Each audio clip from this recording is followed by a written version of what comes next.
ನಾನ್ ಸ್ಟಿಕ್ನಿಂದ ಆರೋಗ್ಯಕ್ಕೆ ಅಪಾಯ.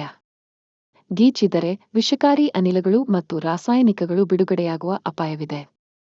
ಒಂದು ಸಾಲಿನಿಂದ 9,000 ಮೈಕ್ರೋಪ್ಲಾಸ್ಟಿಕ್ ಕಣಗಳು ಅಡುಗೆ ಪಾತ್ರೆಗಳು ಗಂಭೀರ ಆರೋಗ್ಯ ಸಮಸ್ಯೆಗಳಿಗೆ ಕಾರಣವಾಗಬಹುದು ಎಂದು ಭಾರತೀಯ ವೈದ್ಯಕೀಯ ಸಂಶೋಧನಾ ಮಂಡಳಿ ಐಸಿಎಂಆರ್ ಎಚ್ಚರಿಸಿದೆ. ನಾನ್ಸ್ಟಿಕ್ ಅಡುಗೆ ಪಾತ್ರೆಗಳ ಮೇಲೆ ಸಣ್ಣ ಗೀರು ಇದ್ದರೂ ಅದರ ಮೇಲಿನ ಟೆಫ್ಲಾನ್ ಲೇಪನದಿಂದ ವಿಷಕಾರಿ ಅನಿಲಗಳು ಮತ್ತು ಹಾನಿಕಾರಕ ರಾಸಾಯನಿಕಗಳು ಬಿಡುಗಡೆಯಾಗುತ್ತವೆ ಮತ್ತು ಆಹಾರದೊಂದಿಗೆ ಬೆರೆಯುತ್ತವೆಯೇ ಎಂದು ಅದು ಹೇಳಿದೆ. ಒಂದೇ ಸಾಲಿನಿಂದ ಕನಿಷ್ಠ 9,100 ಮೈಕ್ರೋಪ್ಲಾಸ್ಟಿಕ್ ಕಣಗಳು ಬಿಡುಗಡೆಯಾಗುತ್ತವೆ. ನಾನ್ಸ್ಟಿಕ್ ಅಡುಗೆ ಪಾತ್ರೆಗಳಲ್ಲಿ 170 ಗಿಂತ ಹೆಚ್ಚಿನ ತಾಪಮಾನದಲ್ಲಿ ಬೇಯಿಸಿದಾಗ ಅಪಾಯವಿದೆ. ತೊಳೆಯುವಾಗ ನಾನ್ಸ್ಟಿಕ್ ಪಾತ್ರೆಗಳ ಮೇಲೆ ಸಾಕಷ್ಟು ಗೀರುಗಳಿವೆ.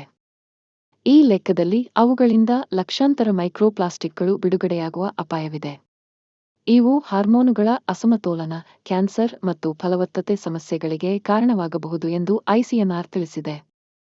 ನಾನ್ಸ್ಟಿಕ್ ಅಡುಗೆ ಪಾತ್ರೆಗಳ ಬದಲು ಮಣ್ಣಿನ ಪಾತ್ರೆಗಳಲ್ಲಿ ಬೇಯಿಸುವುದು ಸುರಕ್ಷಿತವಾಗಿದೆ.